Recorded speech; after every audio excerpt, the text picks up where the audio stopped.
So I love Arcane Season 1. I think Arcane Season 1 is as good a show as you can possibly get. Like, it is near flawless in its construction, and I would recommend it to anyone. In fact, I did recommend it to my best friend and his girlfriend, Falcone and Lucy, and we watched it together earlier this year. And then Season 2 dropped, and I finished it last week, and he finished it this week. So finally, I can talk about it, and apparently that's what this channel is going to be used for, because when I called him up and talked to him about it, he said, Toby, you're pretty passionate about this. And I went, yes, I am. He said, you should make a video on this. So now you all have to endure my passion on this, because here's the deal.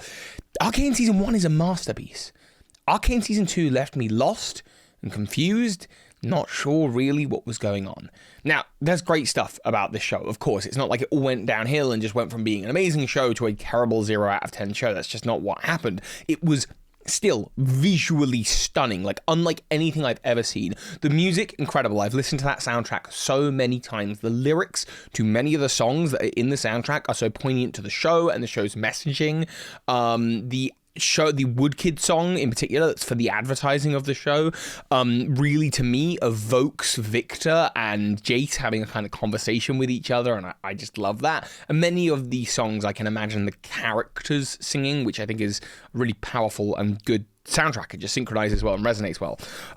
There are great moments in this show. Right, spoilers ahead. Obviously, why are you watching this if you haven't seen Season 2 already? Okay, 3, 2, 1. You get an extra one because I did my fingers wrong and I nearly swore at you. Okay, the Maddie setup and then betrayal was so well executed. Pun intended. It was very well executed. I've never gone from, oh my goodness, to, yeah, so quickly. But they absolutely, I think they nailed that. And, many of the character moments were good. I think Aisha was so great, and I watched a wonderful breakdown about Aisha and how she's deaf and how she's lip reading throughout the series, and how what she does for Jinx is show Jinx, because she doesn't hear all of Jinx's turmoil and self-deprecation. All she sees is this badass girl with blue hair who's just out to protect and, the vulnerable and to look out for the Undercity. She sees Jinx as a hero, and so is ultimately willing to make the kind of sacrifice she thinks Jinx would make for her. But Jinx doesn't make these sacrifices because she sees herself as a hero. She does it because, unfortunately, she's got suicidality and because she doesn't feel good about her life at all. She's a tragic character. I think episode 7 is fantastic. I would never deny that. Episode 7 shows just how tragic our characters are. It's actually the multiverse done in a really interesting and fun way. It doesn't make me think that all our characters are going to suddenly go multiverse hopping and we're going to fight some multiversal villain. No, it adds to the groundedness of the show. And with Season 2, my biggest worry, if we were going to do flashbacks or, memory projections or whatever, is that we were going to see more of Silco. Because I love Silco. Silco is the best character in Season 1, in my opinion. I think he is so well written and well crafted. And in all of his appearances in Season 2, I think he was handled perfectly. So what didn't I like? I didn't like Warwick. I don't play League of Legends, so to me, all that I saw is they brought Vander back to life. That hurts a little bit, because while I love Vander, and I think he's a great character, his death is an important motivator for our characters. By the end of the show, Jinx is trying to, wake up, snap out of it, Vander, or whatever, before she realizes she can't.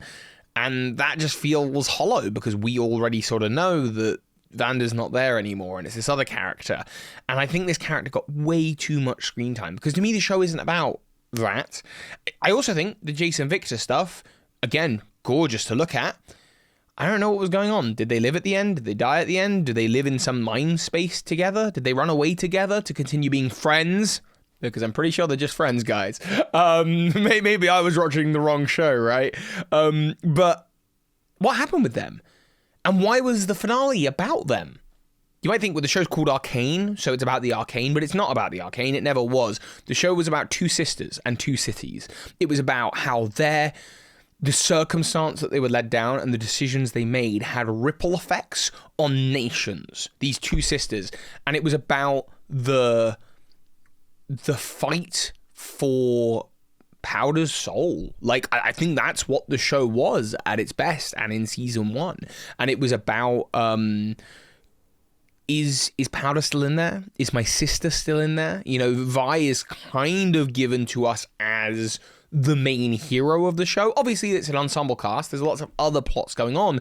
But it was about how, for me, it was about how these two characters had ripple effects that blasted out onto all of these other characters, and how, you know, political situations were getting affected. And of course, at the end of season 1, how a moment where peace could have been achieved was ultimately ruined by destructive decisions. That was where the power of the show lay. So this magic battle for the King of the Cybermen with Victor just felt really weird to me, and like not what I thought the show was. Obviously, the arcane, the magic is going to be important to the show called Arcane, no duh, but it already was. The arcane, that little bit of magic, was used by Powder at the very beginning of the show. It was already incredibly significant. Let's talk about Mbessa. Mbessa is introduced at the end of season 2 as this incredible character. She cares about her daughter. She sent her daughter away because she cares about her daughter, and because, as she says in season 1, the looks that her daughter gave her when she made the decisions that felt necessary for her family's survival weakened her.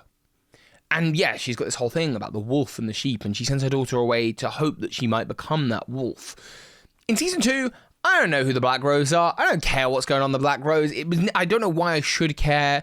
I don't really know what happened to the brother. I think maybe he died. I don't really know what Mbessa did to the brother. Did she give away her son for her daughter? Like, that was vaguely implied, but I still don't really understand it.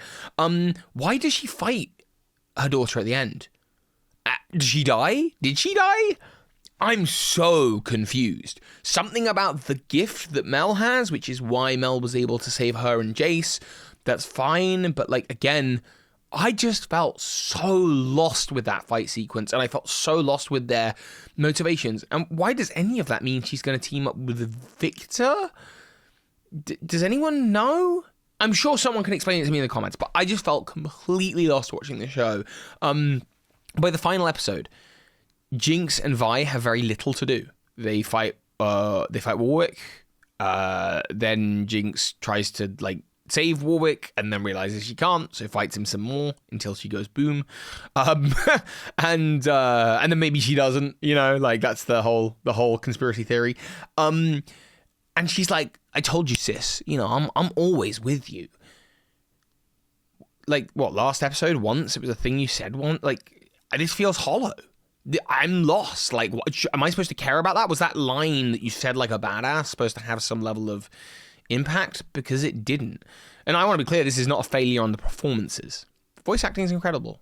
The animation is incredible. The music is phenomenal. Okay? I just think there was some weaknesses in the writing that let this show, for me, I've heard some people go, oh, you know, it's bad, but it's still great. Like, it's still like a 7 out of 10 or whatever. But I do think the writing is, if for me, with Arcane Season 1, if you stripped away the animation, and you stripped away the music, and you stripped away all of these other things, as long as you had the writing, you still had a 10 out of 10 show. All the other things were just benefits, you know? Whereas with this, I think you've removed the thing that kind of gets you to a 10 out of 10. I think that might be the most important arm, the most important mechanic of the show. So I felt pretty disappointed, and I'm gutted for that, because I thought I found like my new favorite show, or one of my new favorite shows. So that's sort of my review on Arcane Season 2, and I'd love to know what you're thinking about the whole thing. A little side note about me, by the way, I'm going off on tour. I'm doing a pantomime. I'm off on tour as of the day after tomorrow. I'll be away for 3 weeks. I'll try and vlog from the road. It would be cool to do more videos like this. I don't know if this is going to get any interest, but yeah, Arcane Season 2, what happened?